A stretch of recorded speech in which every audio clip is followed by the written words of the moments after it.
Fala pessoal, muito bom recebê-los aqui, primeira edição FBNF Podcast. O antigo Elmicast, que agora tem uma nova nomenclatura, mas que tem o mesmo DNA, que é trazer para vocês grandes pessoas do mercado.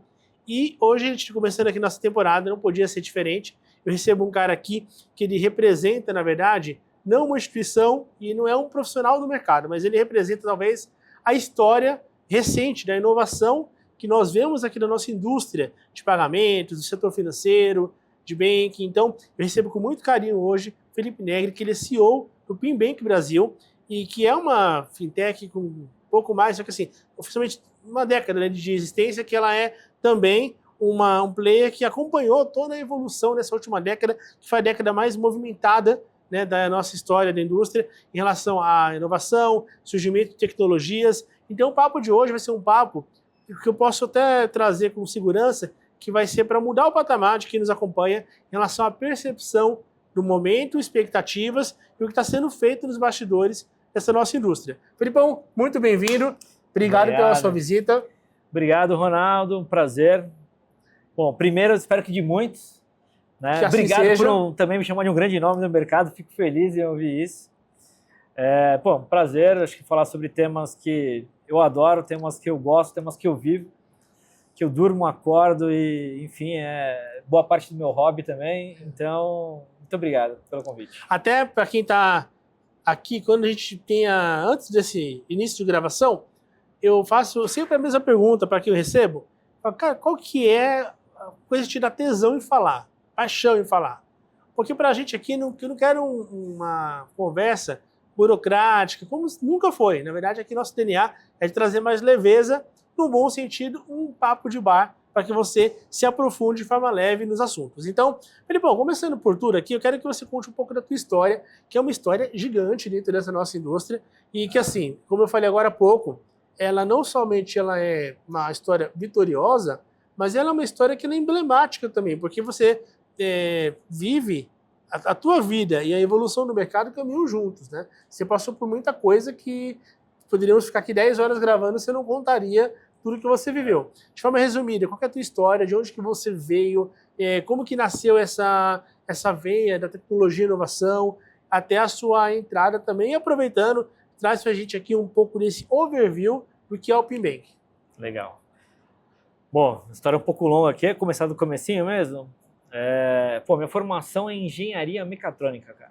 Tudo a ver. Tudo a ver. Tudo a ver. Tudo a ver, assim. E tudo como bom engenheiro, ele fala, cara, quer trabalhar com o quê? Obviamente, com carro, mercado automobilístico, e por aí vai, né? Tem essa dúvida? O pessoal tem muita dúvida sobre isso? O engenheiro? Assim, não é uma dúvida. Na verdade, todo mundo que vai para engenharia ali, pelo menos que eu conheço dos meus colegas ali, todo mundo tinha essa vontade. Tanto que 99% da minha classe trabalhava com engenharia automobilística. Caraca, ou legal. trabalhava no mercado automobilístico de alguma forma. E tem muito cara que vai pro mercado financeiro depois, né? Vai. Na verdade, você percebe que, assim, tem uma certa desconexão com toda aquela empolgação que a gente sai da faculdade, com o que a gente espera e a velocidade do mercado automobilístico. É um mercado extremamente maduro, ele não se movimenta na velocidade expectativa de quando a gente está entrando no mercado, se movimenta. E tem aquela sensação, né? Pô, quem tá ali tá há 35 anos, alguém vai ter que... Vai ter que alguém morrer para você Vai ter que alguém morrer para poder subir aqui dentro. Então, você fica desconectado da sua vontade de crescimento, quanto você pode agregar e o que você quer executar ali naquele momento. Enfim, não casa com a vontade. E aí você vê que muito naturalmente o pessoal vai começar a mudar de segmento, né? Então, eu ainda, antes de vir para o mercado financeiro, passei por algumas indústrias, né? Mas fui empreendedor, já tive empresa desde mercado cross-border, até umas outras, algumas terminaram bem, outras terminaram não tão bem, como toda sociedade acontece, né? Assim, às vezes problema com ex-sócios e por aí vai. Mas faz parte do aprendizado e faz parte da escola que a gente tem até para se conseguir situar num mercado tão movimentado, inovador e que com muita, muita frequência tem alterações e você precisa se adaptar a elas. Tá? Eu passei também pelo mercado de e-commerce. Mercado de e-commerce... Soma bastante, né? Soma. E foi no boom, né? Assim, eu fui para o mercado de e-commerce por volta de 2010, 2011. onde realmente era aquele boom do e-commerce, você via ali, basicamente você tinha algumas grandes empresas aqui no Brasil alavancando muito forte, você não tinha big players ainda com o Mercado Livre, tinha, mas era ainda muito pequeno, e você via a empresa com crescimento de 2.700% ao ano, 3.000%, aqueles valuations, aqueles malucos, você falava, meu Deus do céu, esse lugar que eu quero estar, quero estar, ele é dinâmico, e ele ensina bastante, né, sobre como você pode tentar buscar alternativas frente ao caos, porque aquilo é um caos. Mas é aquele negócio, num mercado tão grande que cresce, com tanto mato para cortar, cada enxadada era 1 milhão. Você falava assim, tipo, vou mexer aqui o lápis de lugar aqui, você conseguia ter um saving de 15, 20, 30, 100 milhões de forma muito fácil e rápido, e isso te deixa muito ansioso ali de você falar, cara, tem muita coisa que eu posso fazer aqui. E naturalmente, né, à medida que esse mercado ele vai evoluindo, você vai entendendo do que se trata, você fala, bom, beleza, tem 2 grandes verticais, e uma das verticais, obviamente, é logística, é natural, a operação é outra, e o mercado financeiro ali dentro, ele ainda estava muito cru ainda, né? Então você falava que você tinha basicamente os adquirentes de cartões, você tinha meios de pagamento que eram muito ruins, você tinha uma tentativa no débito online ali que era uma série de problemas. Era um mercado morno ainda. Era um mercado muito morno. E você tinha muito poucos players, né? E aí você viu, de fato, os e-commerces criando essa vertical de mercado financeiro. Foi quando, de fato, eu comecei a migrar para essa linha de payments e me apaixonei pelo momento muito rápido ali, eu me apaixonei por esse segmento e todas as oportunidades que estavam ali expostas. Obviamente, né, com o mercado de e-commerce, você via ali qualquer mexidinha você ganhava, você mudava muito a curva, mexia alguns milhões, mas eu entendi o quanto que esse mercado ele representava a realidade, né, do e-commerce, né? O quanto que uma taxa de aprovação no mercado de adquirência, quanto que uma fricção num gateway de pagamento, ele machucava de fato a efetividade, a taxa de aprovação e o resultado do e-commerce no geral. E aí eu entendi o quanto que o mercado de payments ele era importante em diversos segmentos, e aí com isso, bom, enfim, muito naturalmente eu comecei a migrar para esse. Eu estava até comentando, né, que eu já trabalhei aqui nesse prédio. Uhum. Isso veio entre o e-commerce e, de fato, entrar sempre no mercado financeiro, foi quando eu empreendi. Então, eu empreendi exatamente criando ou ofertando soluções cross-border, né, para mercado para e-commerce no geral. Algumas eu entrei muito mais ali no cenário só apoiando a construir a solução. Outras realmente eu fui 100% com empresa aqui no Brasil, empresa nos Estados Unidos. Assim, você vê a diferença, né, do que é montar uma empresa aqui, uma empresa nos Estados Unidos, ali é totalmente dissonante ali, mas ajuda a gente a entender bastante o quanto que a gente tem de facilidade e flexibilidade aqui no Brasil, que é um negócio fantástico, né? Então, muita gente fala assim, pô, você nunca pensou em querer morar? Eu falo, cara, não, cara, adoro o Brasil. Não só seus pontos positivos, seus pontos negativos, mas eu adoro o Brasil, acho que é um dos melhores lugares para a gente estar, para quem quer, né, se movimentar, quer tá tocando inovação. E, bom, enfim, e aí foi quando eu recebi a proposta para assumir a primeira fintech. Então, bom, daí que eu entrei no mercado de fintech e não saí mais, passei pela Núclea, antiga CIP, né, Câmara Interamericana no mercado de pagamentos, onde você via ali realmente o que era a representatividade de uma clearing house, pontos positivos também e pontos negativos da centralização. E, enfim, e aí nunca mais saí desse segmento e não pretendo não sair tão cedo. Que legal. Eu estava, curiosamente, hoje, estava vindo, eu sempre tenho um costume de ir na ida e na vinda, eu moro na Zona Norte aqui de São Paulo, então eu tenho ali um bom trajeto. Um trajeto aí suficiente para ver um podcast, né? E eu estava vindo agora pela manhã, vendo uma série de payments da Catarina Brasileiro. E foi totalmente coincidência, não foi porque você veio aqui hoje, porque eu deixo ali salvo algumas playlists e chegou o dia de ver esse conteúdo, né? E é um mercado que não é um mercado, como você bem colocou, é dinâmico demais, ele é muito intenso. Eu quero, qual a tua percepção, você falou até um pouco antes aqui da nossa introdução, o Brasil é vanguarda, o Brasil já foi vanguarda, E como que é a tua percepção em relação ao Brasil no que diz respeito a nível de protagonismo na inovação específica no mercado de pagamentos mundial? É impossível não citar, acho que um ponto, até uma questão anterior, até olhando um pouquinho mais para a vanguarda, né? Assim, hoje, né, a Núclea, como uma clearing house, era uma das maiores clearing houses do mundo, em termos de tecnologia, em termos de capacidade de processamento. Então, ela já vem de uma origem no mercado brasileiro que ela traz, sim, muitas inovações. Todo mundo olha alguns anos atrás, qual que é a dificuldade de você fazer uma wire transfer versus você fazer uma TED. A gente reclamava da DOC aqui, mas pô, ainda é muito melhor do que qualquer outro meio de pagamento que a gente olha alguns anos atrás. Então, o mercado brasileiro, ele já há um certo tempo já vem nessa vanguarda. Obviamente, falar sobre o Pix bom, você destaca muito a curva. E o quanto ele foi representativo para bancarização, para realmente tirar papel moeda da rua, você realmente ter, hoje em dia, os meios de pagamentos digitais muito mais ativos, né, em vários níveis da população, em vários lugares que a gente não tinha no passado.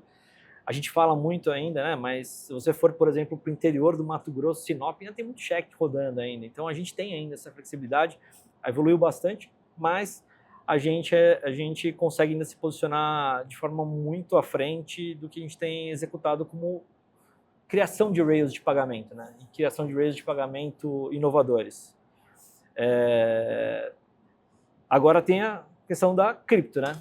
A cripto a gente também fala muito de quanto o Brasil está nessa vanguarda. Aí eu acho que a cripto em si a gente está um pouquinho atrasado nessa curva, né? Assim, eu acho que o recuo que aconteceu sobre o Drex, né? A descontinuidade do projeto. Eu fazer essa pergunta. Então, até se você... Minha próxima pergunta era sobre isso. Você pode até trazer o quanto que teve de impacto desse recuo do Drex e qual que é a sua opinião também que motivou o Banco Central a tomar essa decisão? Para mim foi inesperada.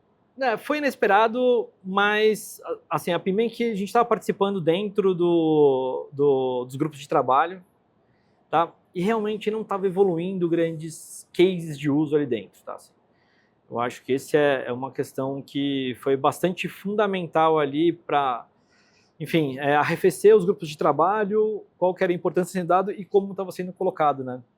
A gente estava discutindo muito, a gente teve uma desconexão, assim, né, do que a gente entende do que a cripto está sendo utilizada no mercado, que hoje, até a forma como está sendo posicionada, ela vai um direcionamento muito claro para câmbio em vez de gestão de ativos, e a gente direcionou ali muito pouco, assim, os grupos de trabalho, eles conseguiram criar muito poucos use cases ali que realmente fala assim, cara, bom, beleza, vou colocar para o mercado, vamos colocar energia nisso. Mas, assim, acho que tem vários fatores, assim, como foi feita a condição, tudo que estava acontecendo em paralelo, todas as alterações, e como estava sendo tida a cripto no mercado no meio do caminho, de fatores foi arrefecendo muito, né, a vontade do Drex. Outro ponto também é a infraestrutura centralizada, né, assim, isso começou a gerar um certo nível de, que não deveria ser, né, mas um certo nível de custo, que começou a falar, pô, beleza, como é que faz? Vamos continuar mantendo aqui sem ter conseguido colocar alguma coisa, um use case mais claro no mercado, e aí começou a realmente desacelerar, né, essas questões. E você imagina que possa voltar a retomar? Como que é a conversa? Tem que voltar a retomar. Mas no mesmo formato, com Drex, com a assim, mesma ideia principal? Ou com... assim, o Drex ele surgiu, assim, não podemos falar que o trabalho foi todo desperdiçado, assim, tá? Eu acho que muito da regulamentação do que foi discutido e do que está saindo vem do desenho dos grupos de trabalho que ali foram criados, tá? Com a regulamentação e uma definição mais clara de como você vai tratar com ativo, câmbio, isso cria, sim, tá? Hoje um caminho mais definido sobre o que a gente pode executar, do que a gente quer executar e como a gente pode executar hoje soluções utilizando todo esse ecossistema de blockchain. Enfim, coisa que não aconteceu ali ainda durante o grupo de trabalho do Drex, mas para mim tem que voltar. Para mim é muito claro quando você olha, todas as stablecoins, o quanto que ela tem ganhado relevância, né, na balança comercial. A gente está falando sobre o evento que está acontecendo em Nova York, faz parte de quase todos os painéis que tem ali dentro, a gente falando sobre um tema ou outro, sobre qual é o impacto da cripto, qual que é a migração de moeda fiat para cripto que está acontecendo. Então é loucura a gente falar de estar fora, a gente é vanguarda, e hoje a gente realmente ainda está atrasado nesse cenário, em termos de regulamentação, em termos de utilização, e o quanto hoje o mercado brasileiro está aderindo nessa tecnologia. Então você entende que vai ser retomado e muito do que foi feito vai ser salvo, vai ser útil lá na frente. Vai, com certeza vai. Assim, o aprendizado sobre a tecnologia, o aprendizado sobre como que você conseguiria fazer essa conectividade, aquela visão de você tentar fazer uma centralização, como tinha sido montada a arquitetura. Tem vários cases ali, ou tem várias experiências. Sementes vão germinar na frente. E aprendizados que ali foram tirados que estão sendo utilizados e serão muito mais utilizados. Tem coisa que ficou ali incubada, mas que vai ser, na hora certa, vai virar fruto. Exato. E Felipão, em relação a gente está falando aqui de um mercado, você entrou um pouco aqui, né, que acontece agora na NRF, que é um evento maior do mundo para o varejo. Como que você vê também essa transformação da cultura de consumo nossa? Porque antigamente, né, você tinha até o nosso público, por exemplo, aqui, muitos colegas que nos assistem são gerentes de relacionamento em empresas, em bancos, cooperativas, Sim. Que eles dão ali a oferta de crédito para o produtor rural, para o cliente, MEI, para a indústria. Só que a gente vê também um mercado tão dinâmico que hoje é papel desse profissional que a gente fala que é o gerente que gera PIB. Ele tem que entender do todo, ele tem que entender que aquela empresa que ele atende, que tem ali um e-commerce, ele tem que saber o que é fricção, ele tem que saber o que é carrinho, tem que saber o que é checkout, tem que saber o que é o getter, tem que saber o que é o papel da adquirente, subadquirente, ele tem que saber qual que é o CRM que aquela empresa usa, ele tem que saber qual que é o antifraude. Ele precisa montar um quebra-cabeça para entregar para esse cliente não somente o dinheiro, mas um dinheiro inteligente, que é financiamento em cima de um conhecimento que você, como banco, agrega, né? Como que você vê essa evolução? Porque foi muito rápida, né? Antigamente a gente não debatia tanto isso, cada um estava no seu quadradinho ali. Hoje todo mundo meio que tem que ser um generalista para poder gerar valor para a cadeia, porque tudo avançou muito rápido, tudo se conectou muito rápido também. Qual que é a sua visão, tendo acompanhado todo esse crescimento nesses últimos anos ligados ao mercado de pagamentos aqui no Brasil? Isso é uma coisa muito interessante, assim, e aquele profissional que a gente via do mercado financeiro, que é aquele cara que tinha uma extrema experiência em um segmento, ou que tinha uma extrema experiência em uma tecnologia, em um formato, cara, ele esquece. Hoje em dia ele não se posiciona mais bem dentro do segmento. Hoje todo produto financeiro, o que a gente fala do embedded finance, né? Mas o que é o embedded finance fora do buzzwords ou da tecnologia? É realmente como você consegue criar ou inserir o fluxo financeiro dentro de um ecossistema de forma mais transparente possível. Simples assim. E para isso, tem que ser uma venda consultiva, onde você realmente conhece como funciona as dores, as oportunidades, e é um negócio fantástico, assim, né? De novo, assim, né? Questão de regulatório, alteração tributária.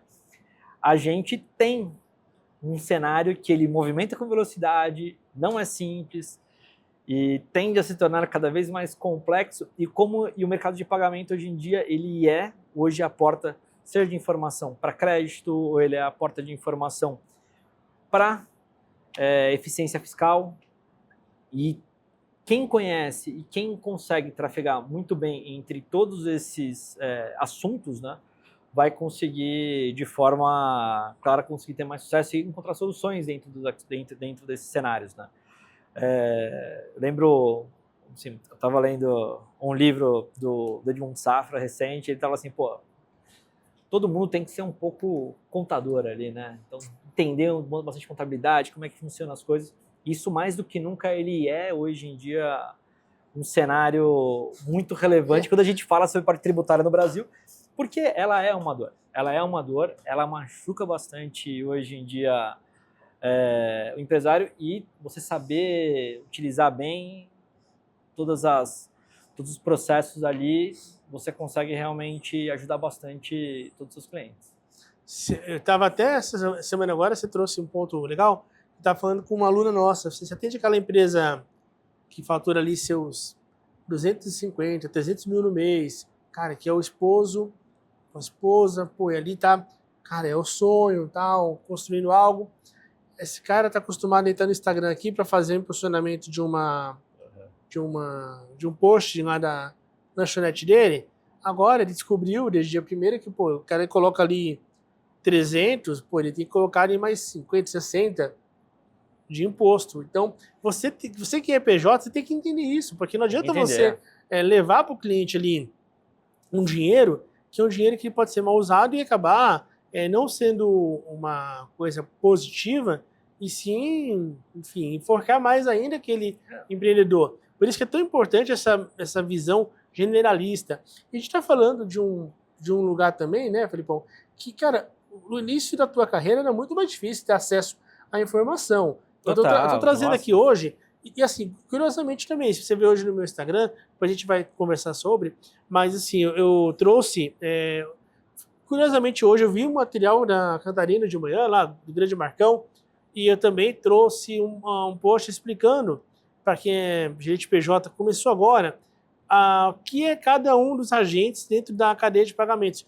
E foi tudo isso num dia só, e hoje estou recebendo uma estrela aqui nesse setor, e não foi intencional, foi coincidência. Mas o que me chama a atenção? É um mercado que você não consegue ficar um mês fora assim, do que está acontecendo, senão você fica obsoleto. Hoje, vamos lá, começou agora, eu não acompanho, com respeito que acompanha, Big Brother Brasil. Cara, tá tudo certo, assim... Pô, que eu começou sei, hoje, eu não tava nem sabendo. Eu sei que é um evento que... Quanto tempo dura? De 3 meses? Não sei. Que seja 3 meses, o cara fica ali dentro, acho que continua, né? O cara não tem acesso a nada fora, né?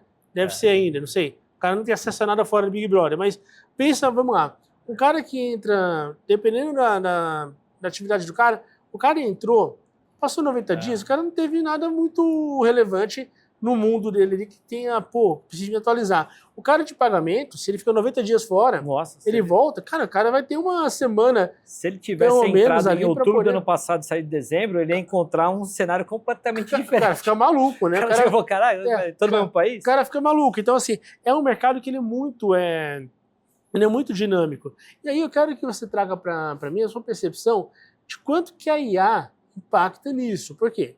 Eu estava vendo, inclusive, ontem, até parabenizei que o Brunão soltou a matéria no Estadão lá, e parabenizei ele falando sobre o impacto da IA na decisão de crédito e como que isso também afeta ali, né, a aprovação ali no checkout. Então, tudo interligado. Como que a IA, na sua percepção, ela impacta positivamente e o que ela traz de desafios para o profissional, porque está tudo acontecendo muito rápido, né? E assim, onde que você enxerga que em 25 a gente consegue chegar em relação à introdução da IA no mercado de pagamentos?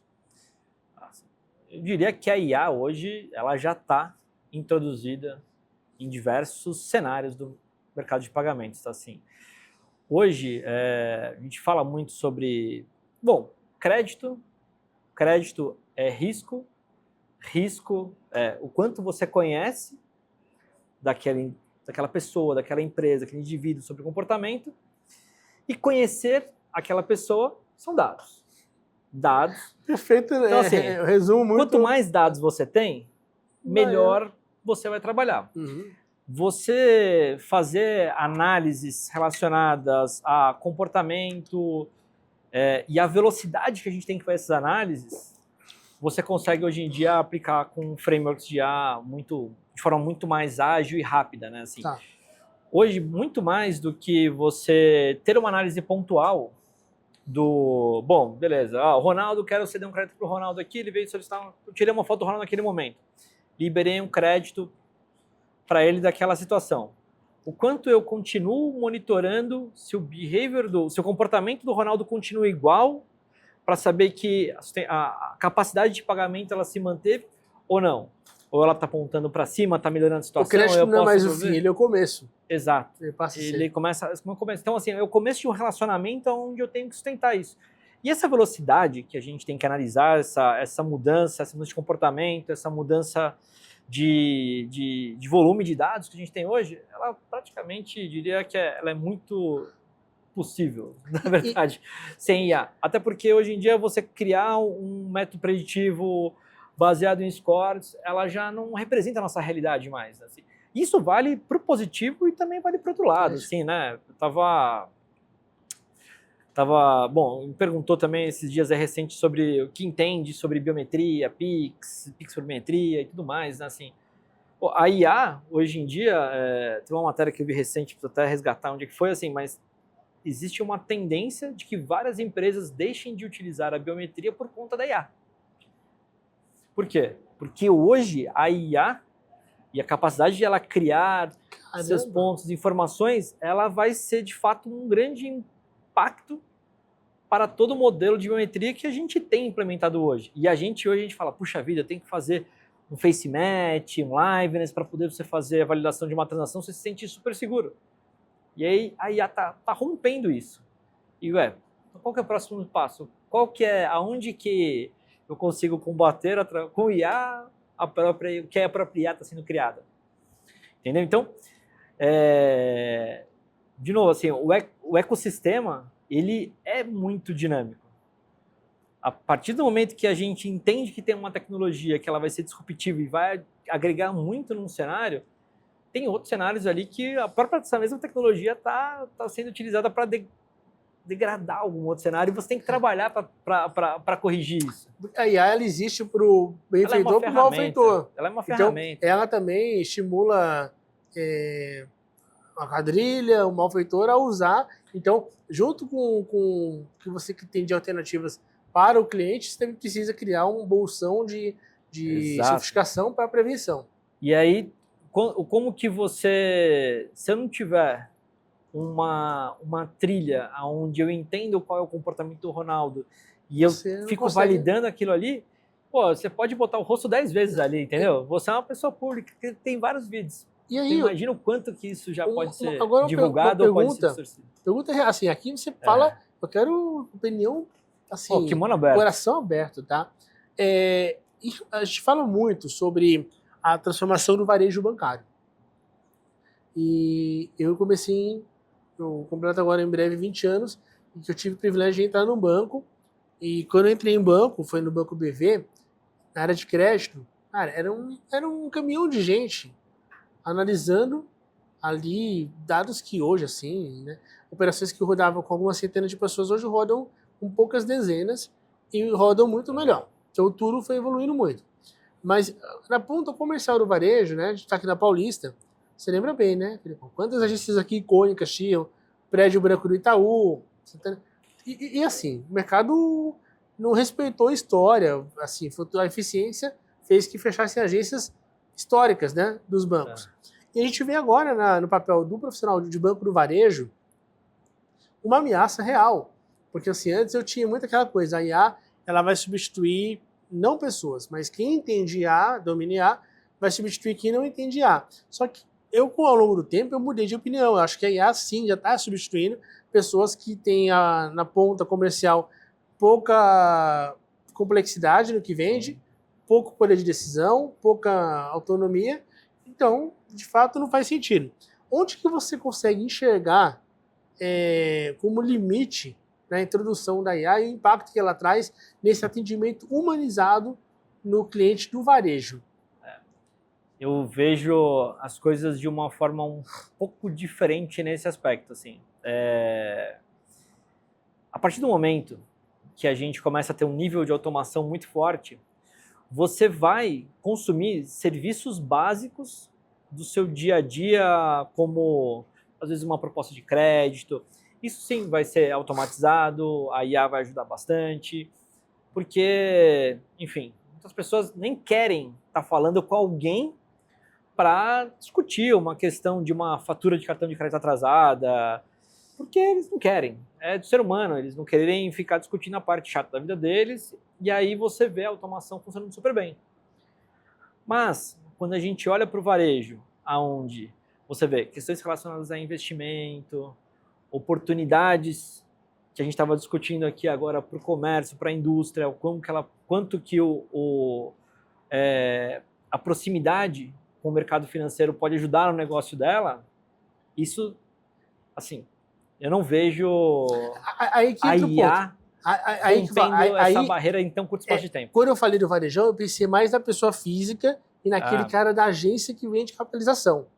Tá? Quando eu resumi. Agora, nesse caso da PJ, é uma outra pergunta que eu quero que faça, e eu quero que você traga, assim, até para mim, um leque de respostas, porque como que a IA pode otimizar o atendimento do gerente de empresas no varejo? Porque a pessoa física, a gente vê que ela não tem muito, assim... Por exemplo, você certamente cliente de alta renda, você tem um... Ou private, né, Matheus? Pode ser private também, né? Alta renda ou private. Você liga, você tem uma relação saudável com o teu gerente. Nós sabemos que a média do brasileiro, o cara que ganha seus 6, 7 mil reais, ele só recebe ligação do gerente para vender produto, né? É isso. Infelizmente. Já o cara da PJ, ele sabe que ele precisa de um banco, precisa de uma adquirente, precisa de um banco digital, de uma fintech, precisa de alguém para poder patrocinar o sonho dele, dar um capital de giro, um limite, um cartão, uma maquininha. E aí entra a importância do gerente PJ, que esse, para mim, é insubstituível. E como que esse cara da PJ ele consegue usar tudo isso para trabalhar melhor? Como que você imagina que ele vai conseguir, se o cara for esperto, potencializar, melhorar o nível de atendimento, gerar valor de fato e não ser simplesmente um vendedor de produto ou que entrega uma linha de crédito pronta? Hoje, você falar que vamos colocar, entrou, sei lá, uma pessoa, um cliente PJ ali que é dona de um salão de beleza. A gente não estava falando alguns minutos atrás o quão é importante esse cara conhecer sobre esse negócio? Então ele falar que ele não conhece sobre um negócio, falar que ele não conhece como funciona, quais são as dores, desculpa, a IA vai responder tudo isso muito rápido para esse cara. Mas não é para usar o cara como Google, mas assim, no final do dia, ele não tem por que ter uma desculpa ou limitação porque não conseguiu estar por dentro daquele negócio e entender quais são as dores reais daquele cliente ou pelo menos conversar num patamar muito mais próximo que ele. E, do outro lado, o quanto que esse estudo desse comportamento vai ajudar ele a ser muito mais assertivo quando ele estiver frente a frente com a pessoa. Porque hoje, o que acontece? O cara tem uma pastinha de produtos prontos e fica tentando empurrar o A. Não funcionou o A, vai o B. Não tentou o B, vai o C. E ele fica naquela tentativa e erro. Até encaixar. Até uma coisa que encaixe e fala, cara, beleza, vambora, funcionou. E tenta, enfim. Tenta sempre agregar com alguma outra coisa e acaba empurrando um monte de coisa que de fato a pessoa chega no final das coisas e fala, putz, comprei à toa, cara, que merda. E aí a relação que era para ser ele entender aquele gerente ou aquela pessoa de relacionamento como um advisor ali, né? Uma pessoa que ela vai conhecer, cara, acabou. Ele já destruiu e você não recupera depois. Passou a ser um inimigo quase. Falou, pô, esse cara aqui tá louco pra entrar na frente dele pra ficar tentando me empurrar produto, é mais um, entendeu? Então, aí como uma ferramenta que a gente falou um tempo atrás, tá pro bem, tá pro mal, assim, né? Quem conseguir, de fato, agregar isso na sua experiência, em conhecimento, em informação, vai voar. Para ser mais assertivo, vai voar. E não adianta achar que tem sempre um framework pronto no mercado. Até porque você trouxe um ponto que eu achei incrível.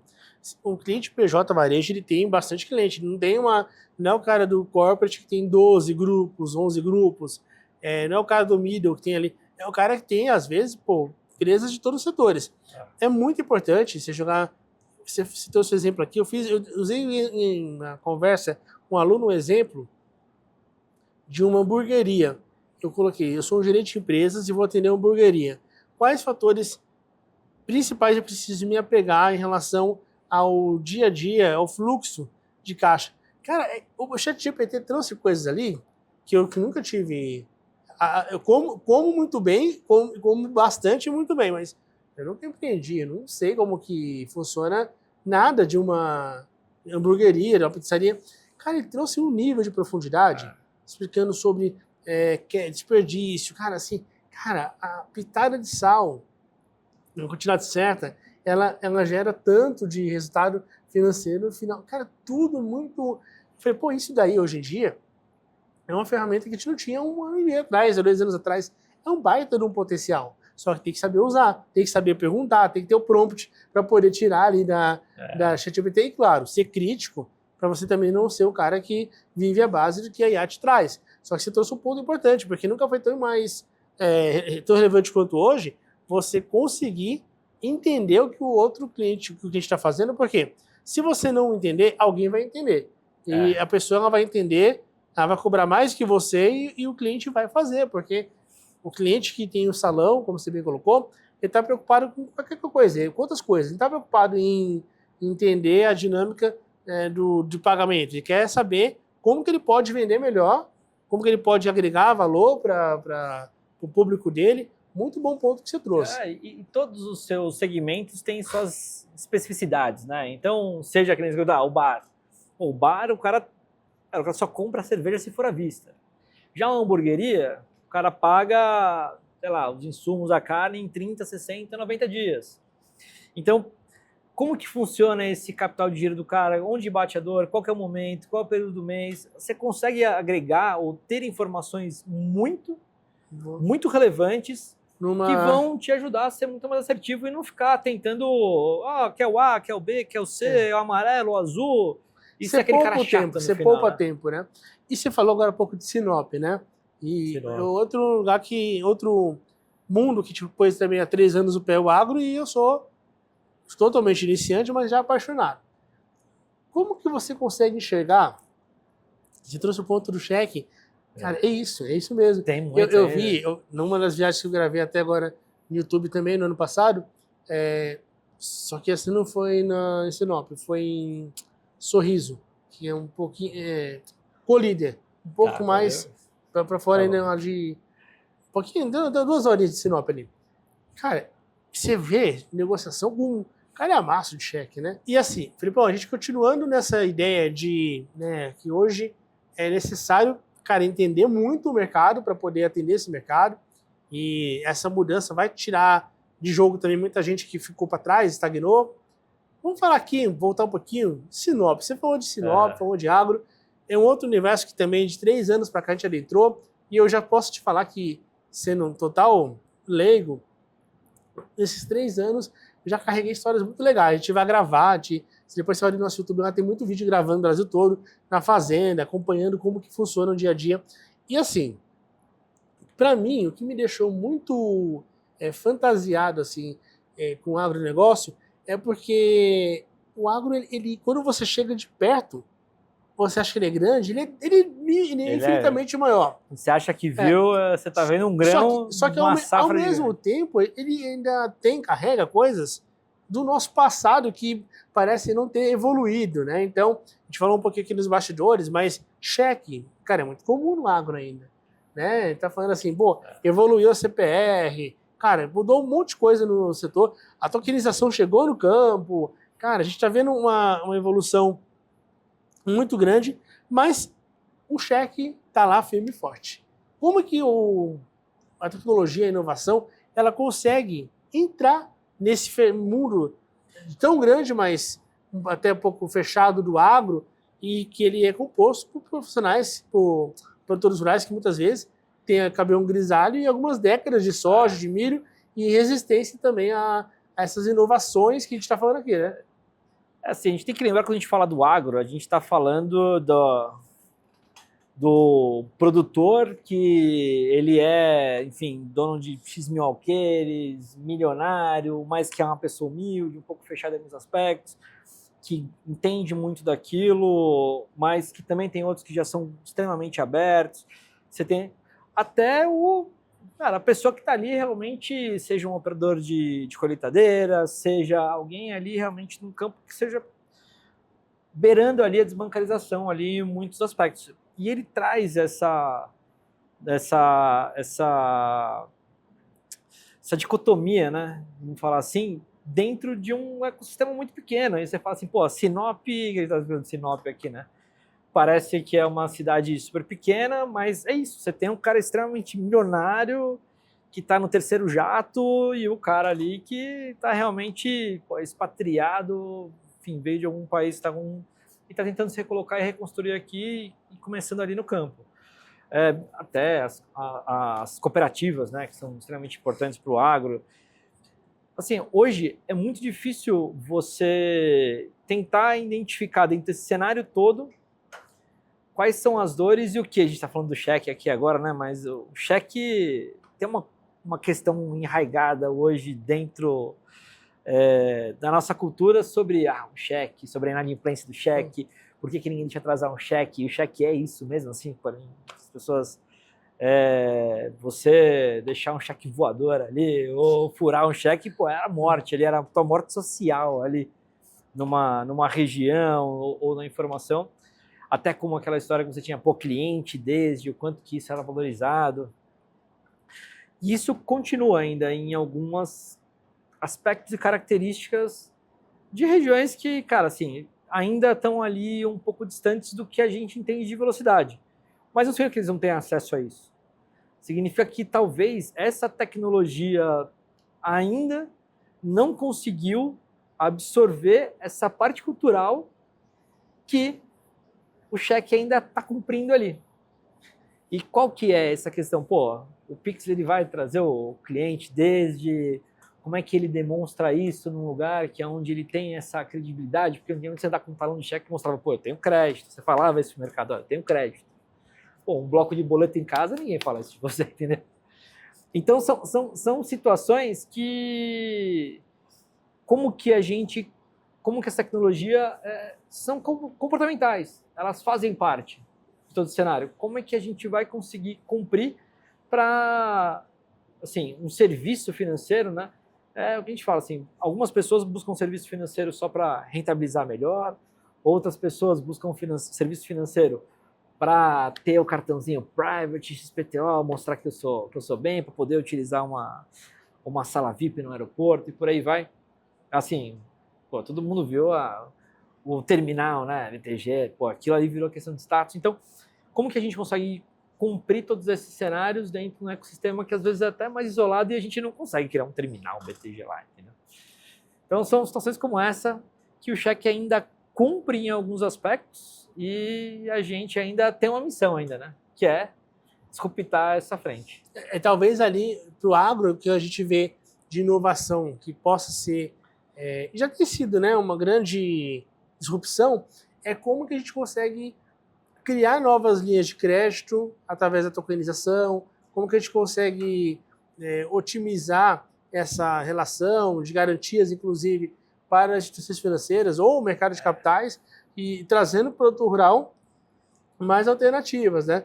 Mas ali, como você bem colocou, é um mundo que é tão diferente que é difícil até a gente fazer uma mesma análise, o que vive o meio de pagamentos lá em Sinop, em Ribeirão Preto, e o que vive em São Paulo, Exato. né? Por isso que a inovação e a tecnologia ela não se limita a pagamentos. A gente está falando de pagamentos aqui, claro, porque é o assunto principal, mas a gente está falando de um movimento que ele vai para todos os lados, ele vai para você permitir o produtor rural ali usar o gado dele, está guiado agora como garantia na operação de crédito, você tem ali agora, agricultura de precisão, você tem, antigamente, para fazer ali a laudo, era tudo pé no chão, hoje é tudo por satélite, mudou muita coisa, né? Tem tecnologias que você consegue medir a marmorização da carne antes de abater o gado. Olha entendeu? isso! Entendeu? Então, essa eu não sabia. Caramba! Aí, enfim, conhecido que trabalha na McLaren, ele falou, cara, tô olhando essa tecnologia, estamos investindo nisso, tô testando algumas soluções, mas é um negócio fantástico, assim, o quanto que assim, a tecnologia tá lá dentro, quais são as dores que a gente consegue conviver. Você comenta do crédito brasileiro, credit drive, né? Assim, então, onde você tem crédito, o cheque demonstrava isso, né? O quanto que você hoje em dia, olhando para tudo que a gente fala sobre informação, quanto que a gente consegue estar dentro desse comportamento para saber efetivamente qual é a dor e o que a gente pode ofertar. E E uma vez que você conhece qual que é a dor, você sabe como precificar essa dor. Também tem essa. Esse é o ponto, né? O crédito para uma pessoa que é, cara, capital de giro, que é realmente uma coisa, cara, assim, ele tem que ser um crédito um pouco mais barato porque ele é realmente, ele não é um cara que está enroscado, ou um outro cara que está tentando fazer um investimento, ele está visualizando uma rentabilidade maior, talvez você pode buscar diferente, e qual que é o momento dessa empresa, desse ecossistema, ele é muito importante para a gente poder acertar, né, ou acertar o produto que a gente quer colocar no mercado. Muito bom. Filipão, caminhando para essa reta final, qual que é a sua visão em relação a próximos passos da inovação no setor bancário aqui no Brasil? Porque se alguém parasse, vamos pegar aqui a Febrabantec de 4 anos atrás aqui, você pega ali o anuário e você dá uma olhada, cara, eu duvido que alguém consiga falar, puta, o que eu previ aqui nesse ano, no ano seguinte se cumpriu. É muito difícil, porque a gente está vivendo uma sequência de temporadas de inovação que elas são muito rápidas, profundas, e elas são altamente aplicáveis, replicáveis também, e isso daí tem transformado. Tanto que surgem players a todo tempo que se agigantam, né? Então, dentro da sua resposta, eu quero que você traga uma dupla resposta. Onde que estão os próximos avanços estruturais da tecnologia e como que isso impacta os grandes bancos do setor? Porque vale lembrar que a gente está falando que um mercado que ele é muito concentrado, sim, só que é um mercado que de 6, 7 anos para cá, ele teve ali em 15% reduzida a sua concentração de operações que estavam ali em Santander, Itaú, Bradesco, Caixa e Banco do Brasil. Continua sendo, sim, um mercado super concentrado, só que a gente vê cada vez mais players participando e, enfim, pegando a fatia do bolo, né? Qual a sua opinião? Bom, separando a pergunta em algumas etapas, né? Assim, o caminho natural da evolução, né? E eu acho que é muito difícil, e aí eu acredito que a gente dificilmente, né, diria assim, que vai passar por um outro caminho em curto espaço de tempo. Tá? Quando a gente fala sobre os meios de pagamento no geral, ele começa ali com uma transição de dinheiro de uma pessoa para outra, de uma empresa para outra, e no meio do caminho todas as modalidades são rails diferentes. Tá? Então, quando você fala que você tem um rail mais seguro, mais rápido e descentralizado, como é a blockchain, ela é natural que ela vai ganhar muita representatividade e relevância nos próximos anos. Então, quando eu falo que o Brasil perdeu um pouquinho da vanguarda, é porque outros países já estão adotando muito mais. O Brasil ainda não. Quantas empresas hoje brasileiras colocam aí parte do seu capital, um ativo, como em investimentos em blockchain? Qual que é o cenário que, por exemplo, uma instituição de pagamento pode gerir essa salvaguarda dentro de uma cadeia de blockchain que é muito mais seguro do que efetivamente, às vezes, você está numa instituição centralizada ou até mesmo todos os processos de fraude que a gente viu centralizado ali dentro do Pix que aconteceu esse ano. Quanto mais a gente poderia estar seguro nesse aspecto. Então, vai passar por isso. Então, a capacidade de você fazer o dinheiro programável ou smart contract, né, como que a gente tem ouvido falar cada vez mais, ela entende-se a tecnologia, o quanto que ela vai ser relevante para que muito do que a gente entende hoje num contrato de serviço, ele vai mudar. Isso vai mudar. Tudo que você tem, onde a prestação de um serviço, onde você tem um pagamento posterior, ele tem a tendência de mudar para esse cenário. Não faz mais sentido. Estamos aqui, um exemplo básico. Contratei você para fazer um serviço especial de entrega. Hoje, a gente teve discussão muito sobre a questão de como os subadquirentes estão se posicionando no mercado, com a consulta pública, que vai ter que centralizar, e aí com uma Zeta naquela associação onde tem iFood, entre outros, se posicionou e falou, eu utilizo esse meio de liquidação hoje para, de certa forma, garantir o nível de entrega no setor. E eu uso o fluxo de pagamento para garantir que o serviço foi prestado. É uma atividade super legítima. Mas vamos para pensar. No futuro, com dinheiro programável, eu posso te liquidar. Se você não entregar, o serviço não for, eu consigo reverter essa operação, dado condições que foram programadas para isso. Então, está todo mundo informado no mercado e como que esse cenário vai continuar. Então, você tem a garantia de que, pô, beleza, aquela empresa vai me pagar, estou seguro sobre aquela situação e eu tenho que entregar o serviço que o dinheiro vai ficar disponível. É quase a popularização do que a gente chama de conta escrow em contrato, né? Ou conta garantida, né? Que a gente vê em diversos contratos maiores. Assim como hoje, para você contratar um petroleiro que vem, sei lá, da China hoje, eles têm que fazer o pagamento, deixar o valor em conta escrow. Esse petroleiro ele demora ali 45, 50 dias, e tem que ficar essa carta de garantia ali, perdendo dinheiro, travada, até esse item chegar aqui no porto. Agro, mesma coisa.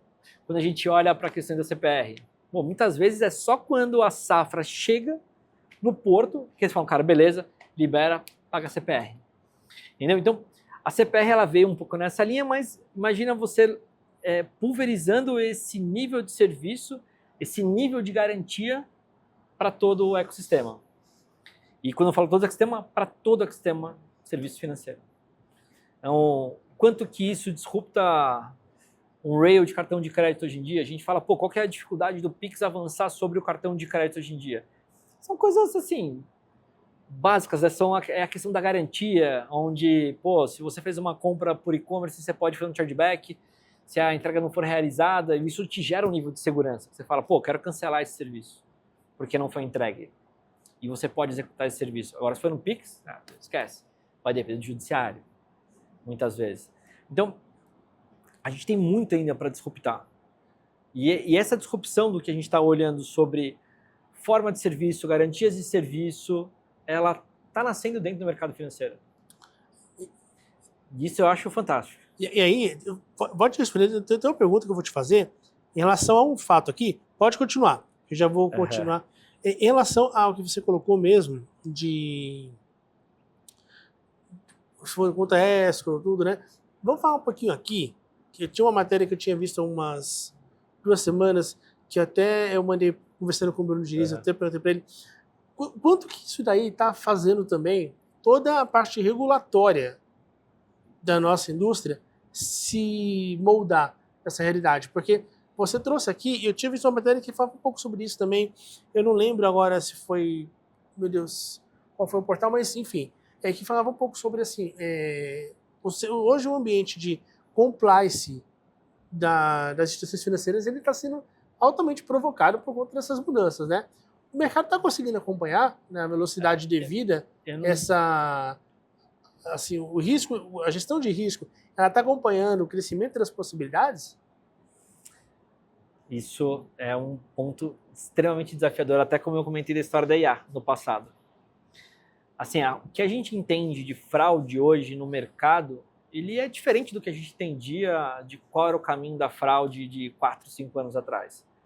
Antigamente, você discutia muito mais sobre um documento falso, dados roubados, e o quanto que era crítico e importante você realmente tentar identificar essas situações. Hoje, não. Hoje, nossa dor é o quanto que profissionais, pessoas em certos níveis são corrompíveis e o quanto que você consegue avaliar se o comportamento daquela pessoa mudou depois desse cenário. É tão simples quanto, Ronaldo, seu padrão de consumo. É esse, você é a relação por qualquer motivo. Anyway, você foi convidado a romper, a fornecer os seus dados para poder trafegar, sabendo que você vai ter, enfim, oferecer algum resultado diferente. Você vai mudar seu padrão de consumo, você vai mudar a tua forma que você executa as coisas. Como que a gente identifica nesse nível de informação, ou nível de granularidade, ao ponto de saber, pô, Ronaldo, ele está começando agora a ter comportamentos, consumo, que estão desconectando um pouquinho da realidade do que a gente conhece do Ronaldo de um ano, e a gente precisa estar super atento para saber se ele não foi meramente corrompido. A gente vê hoje em dia tudo que a gente estava discutindo sobre as fraudes que aconteceram, por onde trafegou dinheiro, muitas vezes trafegou dinheiro por contas que eram de correntistas que estavam há 1, 2, 3 anos. E são pessoas de réu primário, pessoas que têm ali, teoricamente, uma vida tranquila e alinhada, e de repente você vê ele participando de a pulverização de valores relacionados a isso. Você fala, puxa vida, né? Pô, qual que foi o cenário? Aí quando você vai aprofundar, participa de toda essa investigação, você vê que realmente as pessoas elas foram corrompidas em um dado momento. A gente viu o que aconteceu nas PSTs. Muitas pessoas que estavam ali muito anos, trabalhando dentro desses ecossistemas, tinham conhecimento, foram corrompidas. Boa parte dos PSTs passaram por isso. Fala, puxa vida, esse é o novo crime. A gente não vai, assim, se preocupar com um documento falso, com um documento roubado. A gente vai ter que se preocupar, sim, em conhecer o comportamento dos nossos clientes num nível ao ponto de identificar se realmente ele teve uma mudança e ele tem ali um cenário. Seja ele para crédito, que não eu falei anterior, pô, ele está subindo, ele tá caindo. Como vai fazer para eu poder fazer, assim, de forma bem direta, assim, né? Pô, o Ronaldo tomou um crédito com a gente, legal, ótimo, no começo foi super bem, então... Mas tô acompanhando o Ronaldo aqui há vários canais, percebi que ele começou a atrasar uns boletos, Pô, será que não é o momento de eu chegar agora, tentar antecipar, ou jogar ainda tentar salvar ele no cenário, ou alongar o prazo, reduzir parcela para garantir que eu vou reduzir a inadimplência, por mais que eu perca um pouco ali da minha taxa de juros, mas eu reduzo, ou não, ao contrário, pô, Ronaldo, tem uma super promoção aqui para você quitar agora, 50% de desconto, sabendo que eu vou o quê? Eu vou esperar isso ir para uma recuperação e tentar pegar 5%? Você entende? Assim, o quanto que a IA e a análise comportamental ela vai ser importante. Então, a gente não está discutindo aqui mais sobre a biometria, a gente não está discutindo mais aqui sobre a documentoscopia, sobre a análise... Leitura de cenário e gestão de dados. É isso. É isso. E assim, e aí, então você traz... Cara, abriu muito e assim, para mim está sendo uma aula, porque, repito, eu sou sempre, como eu te falei, o grande privilegiado de poder receber pessoas do seu porte e dentro dos seus mundos, né? E, Felipão, você falou da blockchain, e além da blockchain, o que você vê mais de avanços que a gente sejam sensíveis e não tão longos para a gente começar realmente a vê-los dentro da indústria bancária, e como que os bancões públicos e privados podem desfrutar ou sentir, de repente, em relação à participação de mercado? Assim, o mercado, pelo menos do que a gente está vendo hoje, ele sim tem toda vez que a gente tem uma mudança regulatória muito grande, e pode parecer que não, né, para muita gente que não é do ecossistema, mas ela é uma mudança. A gente está mexendo em BAS, sobre regras de cibersegurança, sobre qual é a capacidade dos novos entrantes e como que eles vão se posicionar, o custo para fazer isso. É uma alteração muito grande. E ainda a gente tem uma questão tributária sendo movimentada, como que vai impactar todos os empresários, distribuição de dividendos, sendo novas tarifas. O quanto que isso pode se complementar e como que ele vai se organizar. Então, quando a gente fala sobre conhecimento, para mim é uma vertical que ela sempre teve e as tecnologias vão ajudar isso.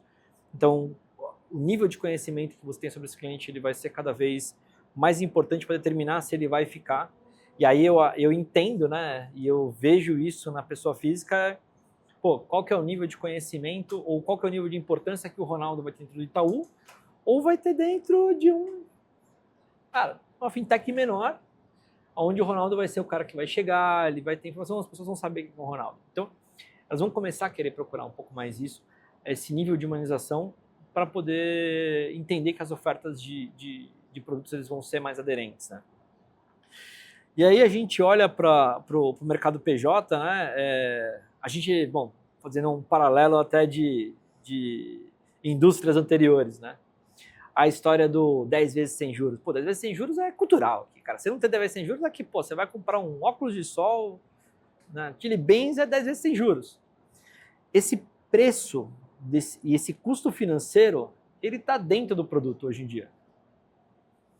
Só que eu vou pensar no formato do tributário futuro, o quanto que eu estou carregando para alíquotas maiores, vamos colocar assim, 10 vezes sem juros, pô, se mediamente negociado, vai custar 20% para o cara no custo do produto. O quanto que esses 20% eles representam, né, ou eles são erroneamente impactados por cadeias tributárias que eles não são, ele é um produto financeiro, você parcelar é um produto financeiro, mas por comodismo, por cultura, assim como aconteceu lá no passado a cultura do frete grátis, a cultura dos sem juros também nasceu dentro do e-commerce ali muitas vezes, o como que isso machuca a cadeia tributária do empreendedor quando não era para fazer isso. Pô, você está falando de uma cadeia, sei lá, serviços de tecnologia que paga 15% de PIS e COFINS, 14% alguns quebrados, contra o serviço financeiro que é 4,95%. Aí você olha, pô, vou contratar uma empresa, sei lá, de cibersegurança da Europa, dos Estados Unidos. Cara, beleza, você contratou o serviço por 12 meses, pagamento é upfront. Você quer parcelar isso? Serviço financeiro. E aí você fala assim, pô, parece isso loucura? Não, mas em alguns aspectos o mercado, às vezes, ele é cíclico. Então, voltando ainda a uma outra indústria automobilística. Por que toda montadora tinha um banco? Porque o preço do carro era à vista, ponto. Quer parcelar? É com o banco. É isso. Minha receita vem de indústria, minha receita vem do mercado financeiro. A gente entende hoje em dia que o Embedded Finance ele é meio que misturado. E eu acho que isso foi até um conceito que a gente foi criando errado ao longo do tempo. Ainda mais num país como a gente tem cadeia tributária tão pesada e complexa. O Embedded Finance é para que você ganhe ou que você consiga atender o melhor dos dois mundos. Onde você tenha a sua receita de produtos financeiros como produto financeiro, onde você tem a receita de produto de indústria como indústria. E é um negócio muito louco. Assim, a gente vê muitas empresas, por exemplo, de mercado, enfim, de vazadoras, que acabam tomando default e até prejuízo ou virando RJ por falta de capital de giro. Por quê? Porque todo mundo está pagando com 30, 190, o cara tira o dinheiro, e é loucura, o cara toma dinheiro do mercado emprestado para manter o capital de giro, para poder financiar esse cara na ponta, sendo que ele poderia falar, cara, não, para. Vamos trazer esse dinheiro aqui, seja uma securitizadora, um FDIC, seja lá qual esse instrumento, onde ele vai gerar uma nova linha de receita e vai poder ainda falar, cara, tem uma linha legal aqui, vou poder captar dinheiro do mercado versus o que... Pode parecer muito banal isso, mas hoje, quando você fala do gerente PJ, fala, cara, tem uma taxinha linda aqui para sua maquininha, vermelhinha, verdinha, laranjinha, seja lá o que for, top para você colocar aqui, cara, você não vai nem falar mais pro cliente, você vai mandar tudo sem juros lá, o cara vai ficar lindo, vai ficar sensacional. É isso que a gente vende. Não a gente vende e fala, cara, você tá pagando 10% de imposto aqui, nessa camada, você não precisava pagar. Porque o serviço é diferente. O cara não sabe, aí você fala, você sabe qual é a história do computador, o cara não sabe nem lançar receita financeira dentro do negócio, entendeu? E aí acaba se embaranando tudo e criando uma série de problemas. Então, olha o quanto de oportunidade a gente tem ainda. Olha o quanto que a gente tem discurso, seja o cheque de Sinop, seja o sem juros, que a gente tem de oportunidade, como a tecnologia ela ajuda a gente a criar rails, né? A gente fala assim, formatos de pagamento mais seguros, leves, práticos, programáveis. Isso, para mim, são os principais benefícios de um rail novo. E o quanto essa nossa capacidade, né, de entender e tendo uma IA ao nosso favor hoje em dia, de compreender essas mudanças, às vezes muito sutis, de percurso, seja ela de mercado, seja ela de um cliente, seja ela de uma empresa. Que show, que show. Na verdade, tem espaço para todo mundo que se adequar, que estiver disposto. E na verdade, eu entendo até que é uma evolução que ela é tão positiva que ela não é rouba-monte, ela é de crescimento. Você cria novas possibilidades reais, introduzindo ao mercado pessoas subbancarizadas, enfim, todos. tem um mar de oportunidades. Eu falei que não tinha como ser diferente começando aqui. Eu falo mais do que bem, começando assim muito bem a nossa temporada aqui no FBNF Podcast. E, bom, cara, eu só tenho a agradecer e eu falo, eu não esperava nada menos do que você trouxe, porque, repito, né, a tua história ali é uma história que valida, tudo que você trouxe aqui, ela representa um pouquinho das suas conquistas e da sua participação ativa nesse mercado. Então, você que nos acompanhou, aqui na descrição do vídeo vai estar o LinkedIn, tá? Tanto do PMake quanto também do Felipe Negri. Sigam ele lá. E eu agradeço de coração porque você trouxe aqui em 1 hora e pouco, 1 hora e 15, 1 hora e 20, o que muitas pessoas ali, enfim, talvez ao longo de toda a vida não conseguiram encaixar de peças desse quebra-cabeça. Então, novamente, Felipão, eu muito obrigado e aqui a casa é tua. Ficou feliz de ter voltado aqui ao prédio? Pô, fiquei muito feliz. Né? Pô, isso aqui foi onde eu comecei a me aproximar de qualquer dor regulatória mesmo na instituição ali, enfim, senti um pouquinho do peso do Banco Central aqui pela primeira vez. E eu vou aqui, de forma antecipada, eu vou formalizar para você depois, você vir participar como convidado de uma aula no nosso MBA de Empresas de Corporate. Claro, fico porque muito as feliz. pessoas elas vão ficar muito felizes em poder ter uma noite ali, cara, contigo, porque, repito, eu fui presenteado, foi O difícil é você conseguir formatar eu falar num período fechado, porque você percebeu, né? Eu falo com empolgação falo até... O nível de aula, eu trouxe recentemente um produtor rural para essa aula. Você acha que o produtor rural tem isso? Meu irmão, abriu câmera ali, e o Marcelo lá devia se eslar o braço, ele meio assim, meio tímido. Oh, mas não tem jeito não. Eu falei, não tem jeito não, a gente foi gravar lá com vocês, e depois tomou cerveja, principalmente, o cara soltou, ficou assim, falei, abre a cervejinha, toma aí, tranquilo. Aí, não, 2 horas, não é muito tempo, se você quiser falar menos tempo. Começou 8 horas. Terminou meia-noite. Assim, foi porque, cara, o cara gosta, envia pergunta. Então, eu falo que essa que é a definição de, entre aspas, um bom papo de bar. Você que nos acompanha, meu muito obrigado. Aproveita e deixa o seu like, se inscreve aqui no nosso canal. Estamos chegando a 170 mil inscritos aqui no YouTube. Queremos chegar a 200 mil, passar 200 mil nesse ano. Siga também lá no Instagram, FBNF Podcast. Siga o Felipe Negri e siga também a PinBank no LinkedIn. Eu te vejo aqui muito em breve com o próximo convidado desse nível, com outro assunto.